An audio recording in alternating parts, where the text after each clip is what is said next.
Hi, welcome back to another Nitty Gritty podcast. My name is Josie, and today I'm going to be taking you through lots of whips, lots of acquisitions, and a couple of finished objects.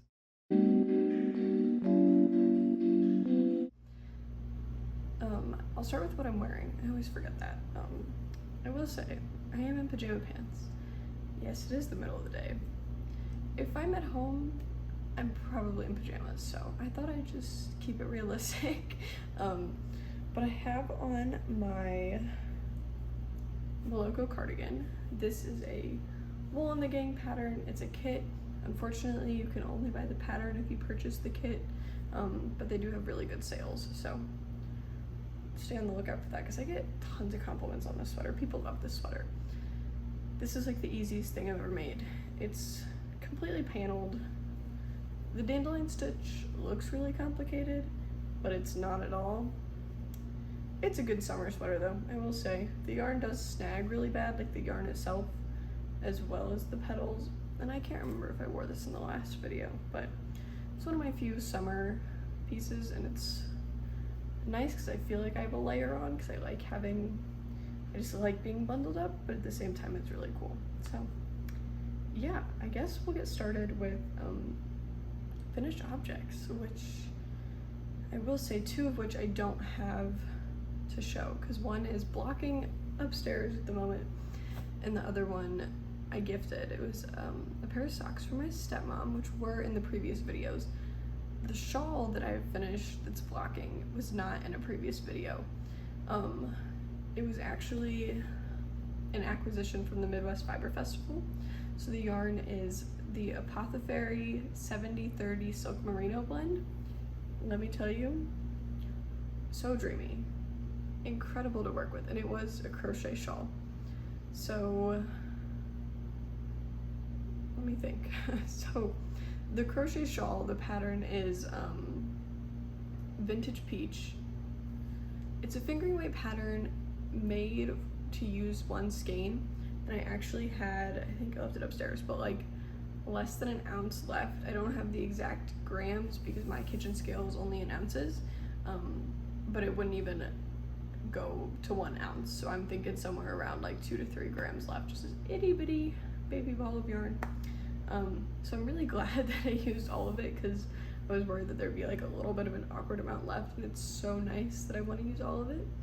I do have like a vague plan to put a border on it with some beads, like a picot border. I don't know yet. We'll see. I've never made a shawl before though. Very excited to wear it. I'm going on vacation pretty soon, and I think it'll be so nice to wear on the beach because it's just a really open, lacy shawl. And let's see. So the other project that I don't have with me is probably also upstairs. They're the Weekender socks by Cypress and Wool, and I made them in Honeygirl Farms Silky sock with white cuff toes and heels, or maybe just cuffs and, or maybe just heels and toes. I don't think I did the cuffs and the white. I don't remember. There'll be pictures somewhere. But the Silky sock was so dreamy to work with, and she loves them because the only other pair that I've given to her were made out of Patton's Croy, which I've heard some people don't like. I do really like the rustic, rough feel of the Patton's wool socks, but Patton's Croy versus a Honeygirl hand-dyed Silky sock is just vast difference. So she loves them, and I made them tall enough to fit in her Doc Martens. So those I was very happy to have finished. I finished those right before I took like probably almost about a month off of knitting just because I think I have a cyst that's developed in my finger, and at first it was really painful. It's not as bad now. Like it still can be achy a little bit if I'm overworking it, but I did have to take a break for a while, and I tried to film a podcast in that time, but I didn't really have a lot of progress on anything, and it was just kind of awkward. So here we are. I've been knitting again for like a week and a half, maybe. It feels like I've been knitting again for a while because I made some really good progress, seeing that I started a shawl on Friday and just finished it today, and today is Wednesday. So yeah, I guess I do have one more finished object that I can show.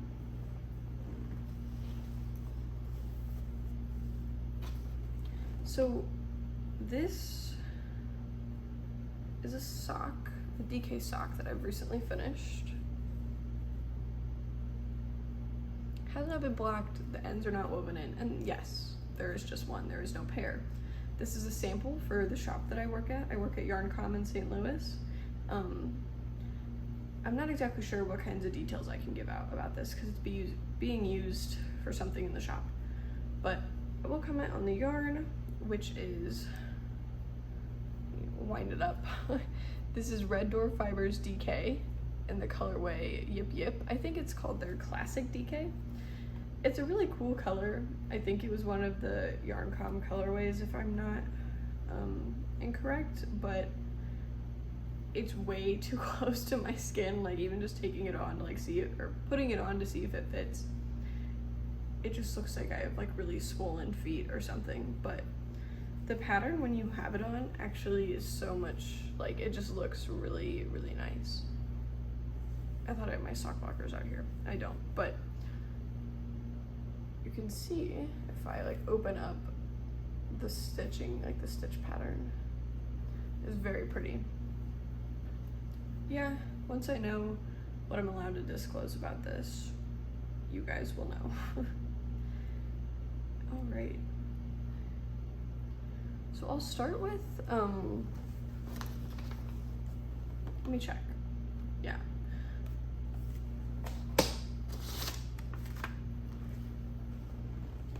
Start with my biggest whip at the moment.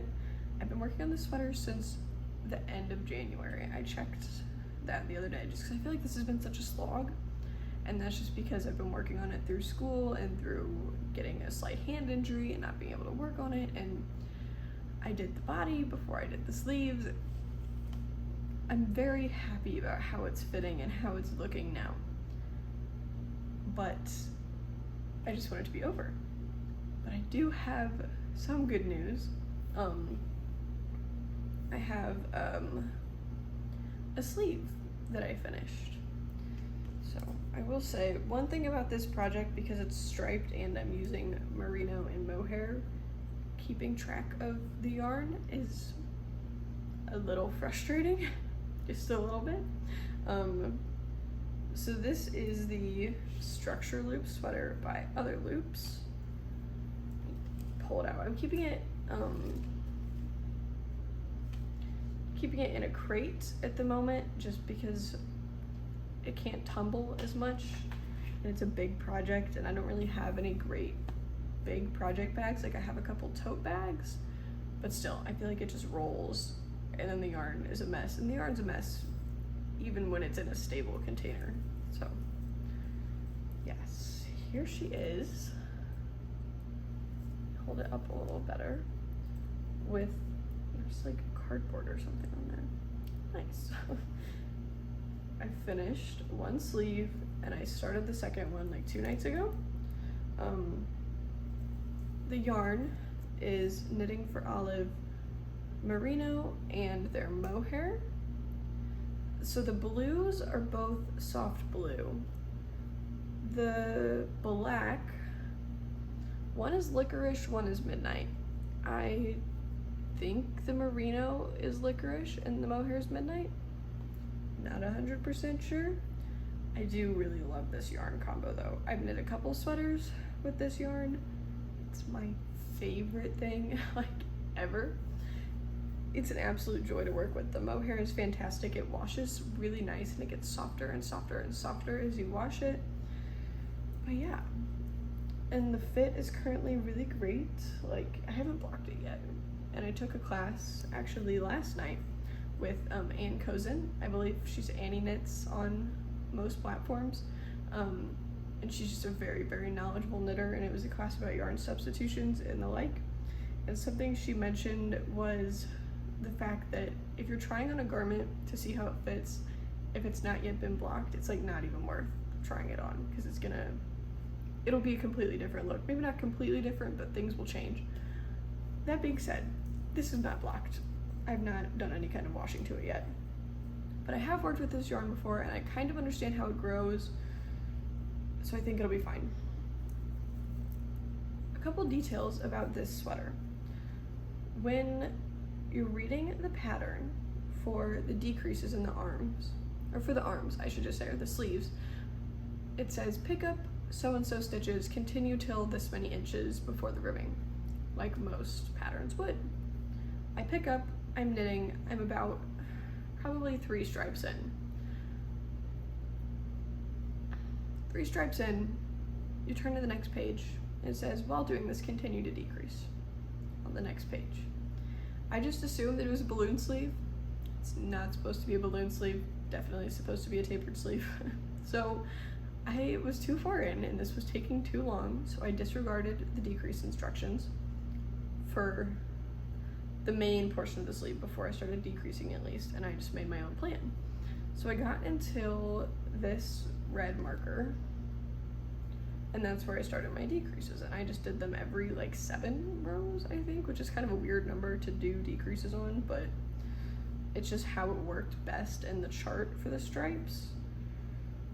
And it's just so, it turned out really nicely. Like, it fits really great. I'm trying to get it so it's flat the way it's supposed to be. There we go. That's a little better. So as you can see, it starts to taper here. And so it is still, technically, I guess it'd be a balloon sleeve. So I decreased about half the stitches while still working the main portion of the arm.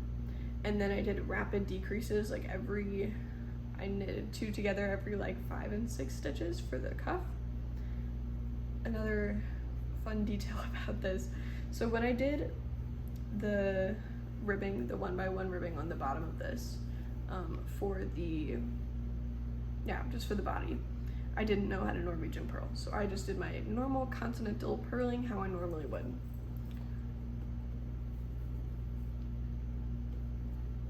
While I'm speaking on the ribbing of the body, yes, there is supposed to be double black stripes here, like there is on the bottom row, but I forgot. So there isn't, and that's gonna be what it is, because I couldn't care to rip my ribbing all the way back. Now that I know the Norwegian purl though, I actually probably wouldn't hate it, because this ribbing, let me stick my ends in there, this ribbing is so crispy, like it just looks so clean. So I would highly recommend that if you're a continental knitter. If you're an English knitter, probably not worth it, is what I've heard, just because it's a completely different, like if you hold your hand or your yarn in your left hand, it'll help you purl quicker. It depends on how you purl, I guess, but for me it definitely did. But if you hold your yarn in your right hand, then you're gonna have to, it's just not the same. But personally, as a continental knitter, Norwegian purling changed the game, especially for ribbing, never going back. Now I want to knit all the ribbed camis. Before I was like, oh, it's all the ribbing, but Norwegian purling, so good. So yeah, those are my main mods for the sweater, modifications. I do love how it's working up. I'm so happy to have the second sleeve cast on, and I did just start this a couple days ago, which doesn't seem like a lot. I know it's pretty slow, but for whatever reason, sleeves are just the biggest slog for me. So hopefully this will be done before too long, but I am traveling soon, and we're going to Mexico, and it's gonna be way too hot there for to work on a merino sweater. Also, I've heard TSA from the US to Mexico is really strict about knitting needles. Kind of weird. Never had an issue with it in the US before, but I don't want to risk it. So this is a project, either way, whether I could or couldn't take knitting needles, this wouldn't go with me, just because it's not like a hot sweater, it's a pretty thin, lightweight sweater, but for Mexico weather, probably not the best choice. That being said, that is the structure loop sweater. Hopefully it'll be done within the next 2 podcasts. I won't say the next one because I know that's not realistic. I think I'm just realizing that I have a lot less whips at the moment than I thought I did. Also, just because I have so many acquisitions. If they come up before the acquisition section, I'm just gonna throw them in just because I think it's more logical. So I'll start with this bag. Not a project bag, like not a bag specifically made for projects. I don't know if it's like an American thing or a Midwestern thing or a Missouri thing, but Vera Bradley bags, especially when I was younger, were like the rage. Like all the moms had a Vera Bradley. If you were cool, you had a Vera Bradley backpack. Like I had Vera Bradley bedding. So this is just a little Vera Bradley bag that I bought at a thrift shop near my house because somebody I was teaching a lesson to a couple weeks ago had a really similar bag, and I was like, oh, I like the shape of that. It has a hard bottom, like there's a lot of pockets inside. And so I thought I'd look when I was thrifting, and I found one just the next time. It was just that easy, and so I picked it up. I thought this was in the middle of a row for a second. We're good. So yeah, that's just a little aside about this bag. I don't have anything else that's Vera Bradley. I'm sure it's nice, just it was really popular, but it was $10, so nice little project bag, and it has lots of room. This is not, I don't know why this tag is in here. This is for my shawl yarn, which I already told you about. Bags aside, we have another project, which is also this. I think this yarn is an acquisition from the last video. Either way, I'm talking about it with the project, so here it is. This is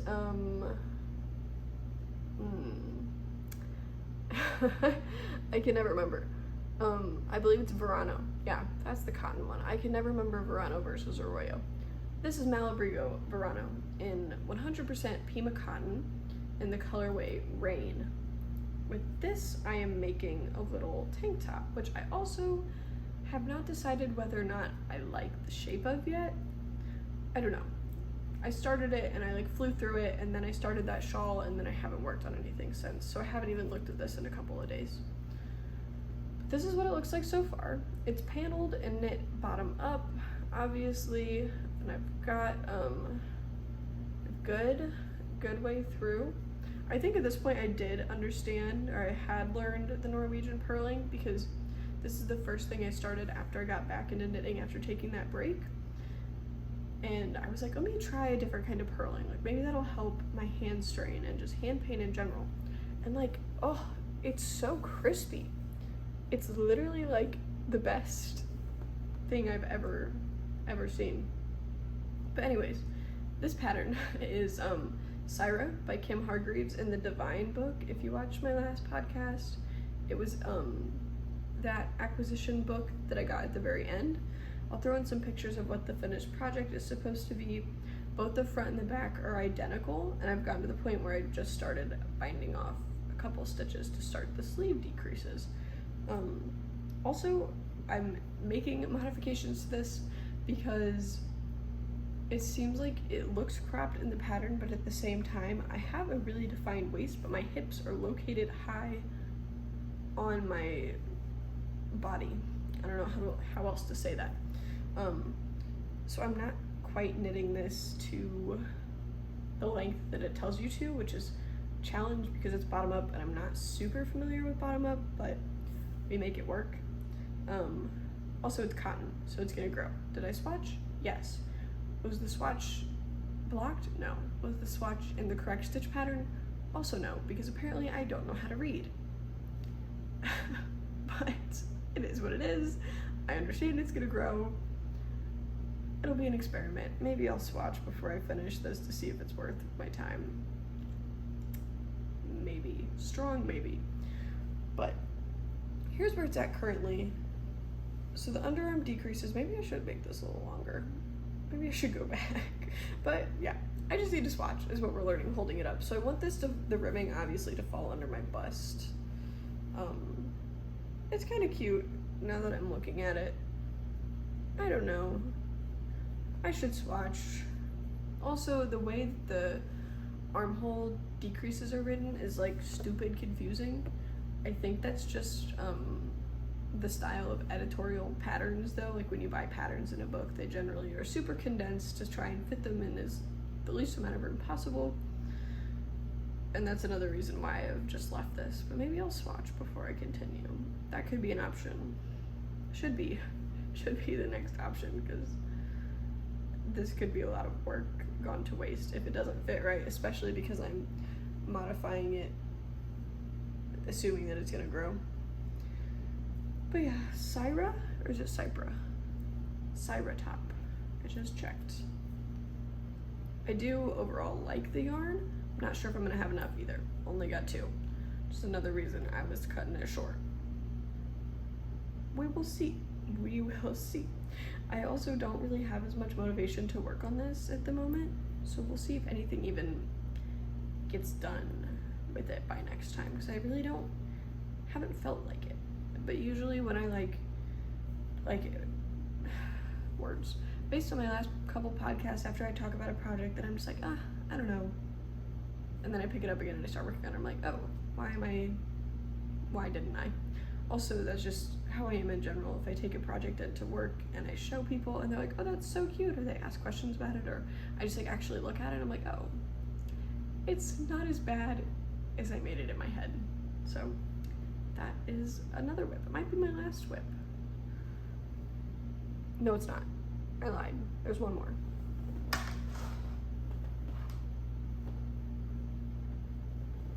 Okay. This is a piece that I've talked about in my other podcasts.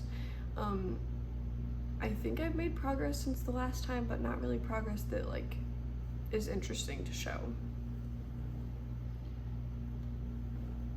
So I have all of these crochet panels in hopes of making a top. This is the one that I think I want the shape to be. I can hold it up. This yarn is actually pretty similar to what I'm wearing because it is 100% bamboo. I think I had it this way. My plan for this top, see, this is another one that I'm like, I just don't know. And then I like lay it on me and see what it's gonna look like. And I'm like, why am I not? This is freaking adorable. This is completely self-drafted and I'm just kind of holding it up as I go to see how it fits. But my plan is just to make 4 identical panels. The front will have a button band down the middle. The sides, I might need to make a little lace panel to go down the side just to add some extra room in, because I didn't quite account for my bust, which is proportionally quite large. Yeah, like that would be pretty gapey if I didn't add some extra over here, and I do want it to have some positive ease. But I'm currently just making all the other panels. That looks funky. I don't know. As I hold these up, I notice things that look a little weird, but this is another thing I need to work on because I'm not super avid at crocheting, and so if I just let it be, I'm not gonna remember what I did. But I do have decent notes on it. So I'm making panels, and I want to get them all to the same place. That's upside down. There we go. That way I can decrease them all at the same time, because I'm worried I'm not gonna quite remember how I did this one. So like I said, there's no pattern for this. I'm just kind of doing whatever I feel like, whatever I feel looks good. I'm using the crochet shell stitch, and there is a certain technique I use to decrease up here. I can link it below. It was an article that I found, and I'm doing it a little differently. So basically, it tells you to decrease the shell by 1 double crochet each row, but I'm decreasing it every 2 rows. That way it's like a little bit of a longer, decreases for longer. And then when it gets up to the top, I'm just doing 1 double, 1 single, 1 double, 1 single. I think. I don't even, it's been a minute since I picked this one up. And I'm at the point where I need to start my last panel. But the yarn is really nice. It's Lion Brand TruBoo in the color blue. It's 100% bamboo yarn, so it's very nice, very drapey. And I say it's similar to this one because this is 100% bamboo. This is more of like a sport light DK. And this one's like worsted for sure. But yeah, big pile of probably not the most appealing to look at, but 4 of these is the goal. And this one does look weird. I don't really understand why it's like could just be my gauge because this was the very first one I started with, but we'll decide whether or not I'm gonna fix it. I could just crochet it again. This is a project that will be coming on vacation with me, also because I think bamboo crochet hooks would be safer through TSA. So that is the hook for this one. I have been making this on a metal hook though, so I'm gonna try and take my metal hook in my checked bag and hopefully that'll be fine. The wooden hook I have been using though is stained, probably from, I don't know what that is actually, but it's a TruBoo 4mm and it's kind of cute. It says wisdom on there. But yeah, I've actually really enjoyed this hook. I've never worked with a bamboo hook before, but it's pretty smooth. It holds well. I wish that it was ergonomic. I could buy something to put on there, but it was super cheap too because it was wooden, and I just forget how much cheaper crochet tools can be than knitting. So yeah, highly recommend these. I don't know if they all say wisdom or if they say different words, but very cute little hook. I like it a lot. All right, so I'm gonna start with a couple of acquisitions. Some of them will be from the Fiber Festival. I'm gonna try and hold off on those just to try and keep it in order, but we'll see. Last time I filmed this, it was a mess talking about acquisitions because I had so many and things I hadn't even started. I don't know, it just felt more overwhelming than it does today. So I'll start with these just so I don't forget them. This is a little bag of stitch markers given to me by Corey from Knit and Jenna and the Crazy Cat Lady. And they're little, oh, that's backwards. And will it focus for me? They're little progress keepers that I'm going to put on all my projects right after I finish this. But there's some hearts in there and some little like rocking horses. They're very cute. So you will see these lots more. Next I have more Honey Girl Farms yarn because I love it, and hopefully I'll always be working with something Honey Girl because it's so dreamy. Let me double check. I think this is the Silky sock.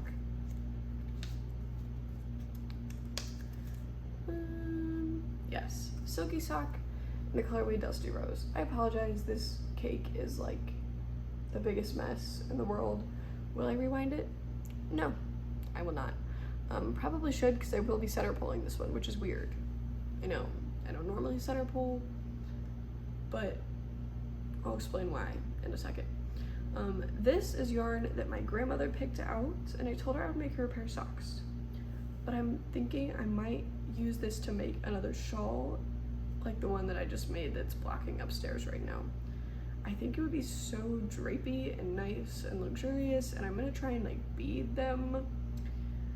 I don't know, to be determined. I told her by Christmas, so I don't know. Socks are also just hard because like if they don't fit, then they're kind of a bust. Like you can still wear them, but if they're too small, that's kind of uncomfortable. If they're too big, then it's like weird to wear them in shoes. I'm like have weird sensory issues about that, so wearing like socks that are too big in a pair of shoes is gross. So it might have to be a shawl, and I do think she'd like that. I think DK socks would probably be easier to make for somebody because they're more like slippers. I don't know. We'll see. I'll use this though to demonstrate my next purchase, which is caught in the last project I showed. Here she is. Make her presentable. So I just finished using this. I used this for my whole shawl. I bought this right before I started. It's by Wishy Knits. I throw in a couple stitch markers because I keep stitch markers on every kind of project bag ever. So it has these little flaps with a drawstring on it. You pull it tight, and it's a ball minder, ball keeper, I don't remember. Basically what you do, you take your cake, hopefully something that looks nicer than this because this looks like it's gonna fall apart, but we'll see what happens. I'm not gonna rewind it. I literally have my own ball binder. I wouldn't even have to do it at work, but you put your cake in. Let's see if I can show this with two hands. Pull up the pajama pants, expose myself. You pull this tight, and now you fish for the center pole, which I made sure to leave out.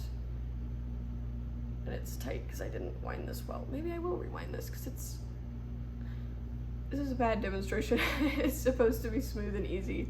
The other one was. This is just a really poorly wound cake. Okay, I guess we're rewinding this one because that's gonna be a nightmare. Put that aside for later. But this is by Wishy Knits. It's this adorable little bee fabric. There were some other ones we had at the shop, but this is the only fabric that I really loved. And like, obviously they're very useful, but none of them until I saw this one were fabrics that I really felt like something I would enjoy to see every time I'm working. But I think this is so cute. I'm not sure if they have an Etsy or anything. Could check on Instagram. I would assume so. It's at wishy_knits, but I'm not 100% sure. If there is any socials, I'll leave them in the link below.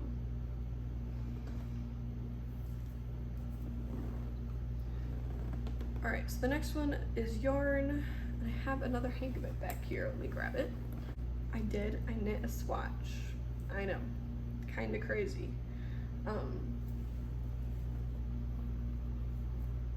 It's not yet washed, which is something I should do probably today. I have time today, so I should do that. And this hank is falling apart. This is Cascade 220 Superwash Wave. Very long name. But it's a heavy DK light worsted. And this really cool variegated spin cycle looking yarn. And so this yarn has a fun story. I've been eyeing this yarn in the shop for a while, but I had no need to buy it, and I have so many other projects waiting that I like don't really, you know, like I just let it be for another time. So we went out on Easter. Me and my family and my stepbrother said to me, I would love to have a 100% wool sweater to hunt in. And I said, like, as a joke, I was like, it'd be $200 just for the yarn. And he handed me $200, and I was like, I guess I'll make you a sweater, which I know, don't scream at me in the comments. I understand how much a knitted hand knit sweater for an adult man would cost. So he's getting a bargain, but I think he'll really appreciate it. And I don't know, I think it'd be kind of fun. So what my plan is with this, I didn't swatch in helical knitting just because I want the gauge. Like, I don't think it's gonna be too picky, but he wanted camo, and that's why I picked these colors, and the colorway is actually called Camo. But I'm probably gonna do either some kind of helical knitting or not self-striping, but striping to get all the colors in there so it's not too flashy. But yeah, I think it'll be fun. I'm planning on, I just realized I didn't make any kind of indication what needle size I used. Probably the one for the pattern that I'm hoping to use. I don't know why I do this to myself. But I'm planning on making, I think it's called the Northland sweater by Petite Knit with this yarn. Just because it's like a nice, simple, elegant sweater that will be good for a man. And he's quite tall and lanky, so it'll have to be the longest sweater. And I only bought 5 because that's all we had. I'm just realizing we just got a new Cascade order in, so hopefully there's more of this. Not, I might have to hunt some down elsewhere, but we'll see. I don't even know how much it's gonna end up needing. But yeah, it's one acquisition.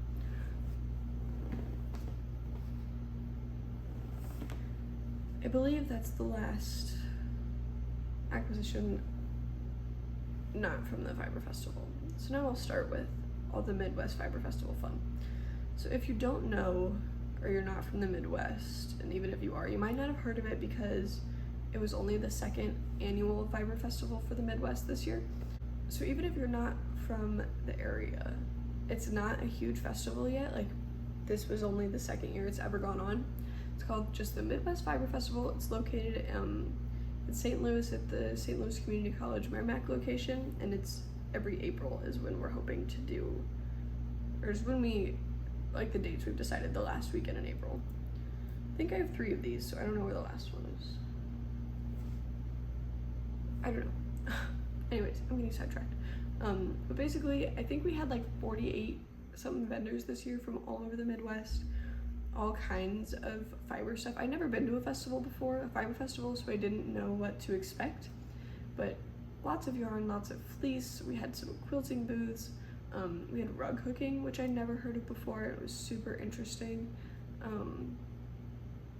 Had like a basket weaving classes as well as basket weaving, like people who sold hand woven baskets. So we had a lot of classes too. I don't know if that's common for most festivals, but we had tons of classes and so many people signed up and it was really awesome. I'm trying to think what else would be interesting. I did all the social media for the weekend, so if you go on the Fiber Festival page, I made all the reels and things like that, and it was a whole lot of fun to follow my boss Heather around. She's the one who created it. Heather Swan is the owner of Yarncom and the head of the Fiber Festival. So yeah, it was just a really good time. I learned a lot. I met a lot of really cool people, and I bought a lot of things. So I'll start with something I did not purchase, something that was given to me. I asked, I'll double check so I can make sure I can tag them, but there was a booth who did demonstrations of carding on their carding boards with their carding, I don't know the terms, I don't card. Basically they use a carding board to put all of these fibers together and make some Rolags, and I was like, oh, that's so beautiful. I think I'd love to learn how to spin, but I don't need another hobby. And she just gave them to me. She said, learn. Okay, I guess I'll learn. I'm not sure the fiber content. I 100% sure know there's stellina in there. That's the only thing I can say for sure. I think I have 3 of these too, so I don't know where the other one went. I'll find it. I'm sure it's around. But they're so pretty and they're so fluffy. So maybe I'll buy a drop spindle. I'm considering buying a, what's it called? Like the 6.0 electric spinning wheel. I think that's the name of it. It's not the nano spinner, but like the one up from that. Because I have a lot of coworkers who spin. I think almost all my coworkers spin. And I want to be involved in the fun. So, but it's like $300 for the wheel. So I think it'd be really fun, but I don't really have, I don't have $300 to just give to a hobby that I don't know if I'm gonna love. So we'll see. I'm thinking about it.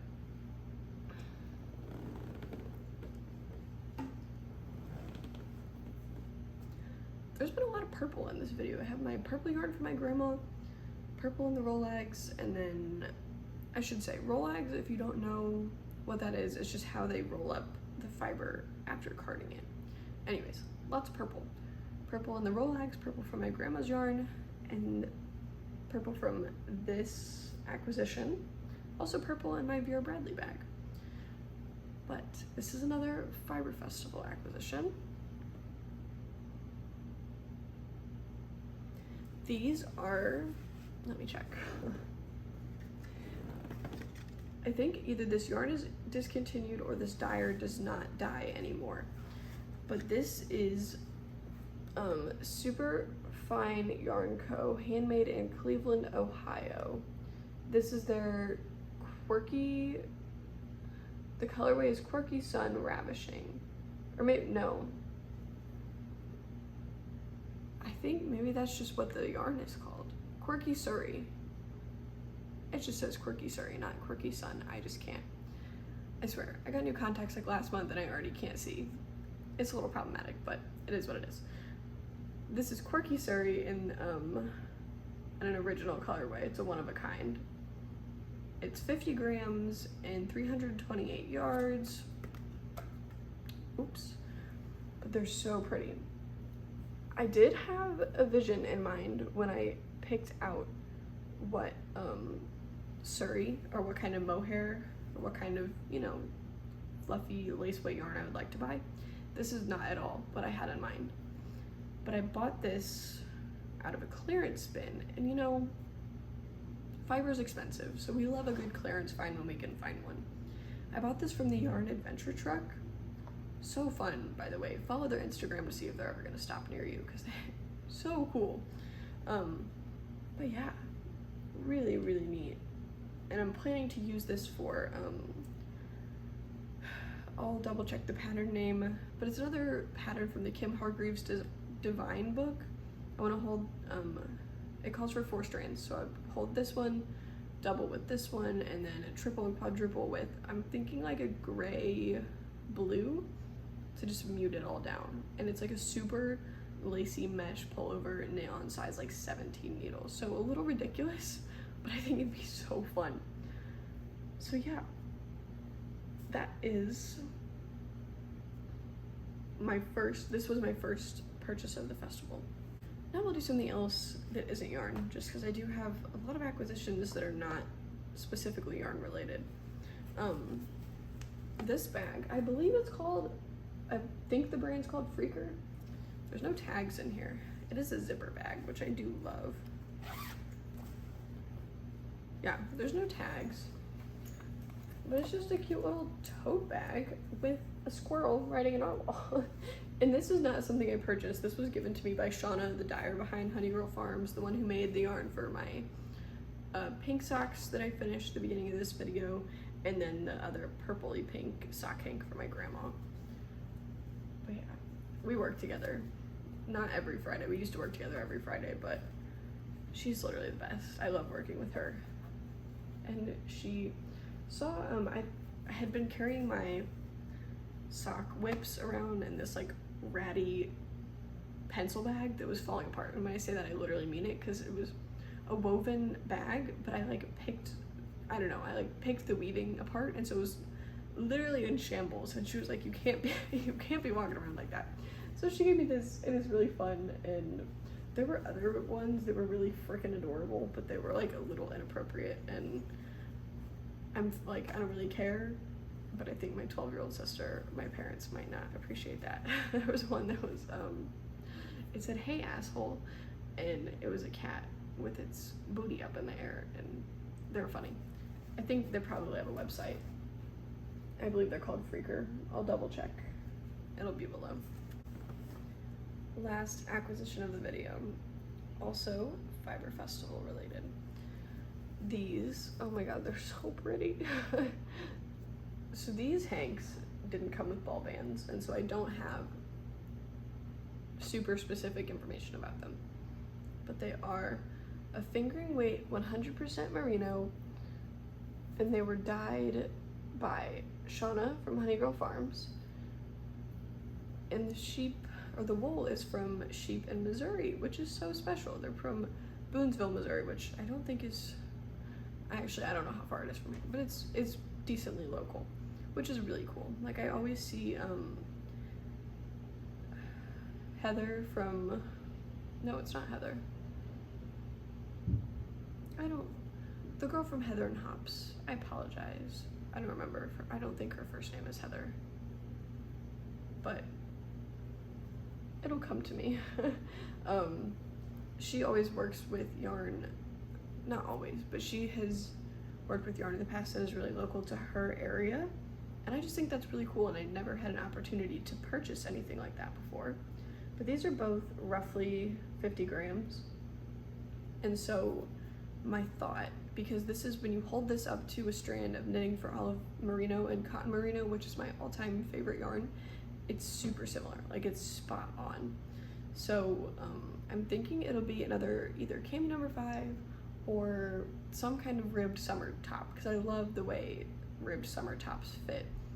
But I'm picky about ribbed summer tops. Like I prefer working top down, but at the same time, bottom up is nice for summer tops, because I've heard straps can stretch really bad, so it also has to be thick enough to have straps that either won't stretch or if it's bottom up, that way I can adjust the straps. I've got a couple patterns in mind. I don't know though. Another thing where it was pretty and I needed it in my life, but I'm not 100% sure, and hopefully it'll be enough. I'll just make it super cropped if not. But I'm thinking square neck camisole. The one handmade by Florence has made, it's so freaking cute. I love her version. We'll see. It also needs, I need to like steam it and hang it out to dry, because it has some kinks in it, which is not a texture of the yarn, it's just the way that it's been wound up. Like, it hasn't been completely straightened yet. But yeah, very excited to work with this. Another Honey Girl dye, which there's a lot of in this video. But yeah. That was definitely a lot, and I know it's been a while since I've popped on here, but I haven't really had much to show or anything that I felt was interesting enough to show. And if I made, like, the last video I made was pretty much just all acquisitions, and to me that's not the most appealing thing in the world. So I really hope you enjoyed. If you made it this far, I'd appreciate if you'd like and subscribe if you like my content. If you have any suggestions about things I could do to improve, or patterns that you think would work with any of these yarns, feel free to let me know. And I had an awesome time sitting and chatting with you guys. Have a good one.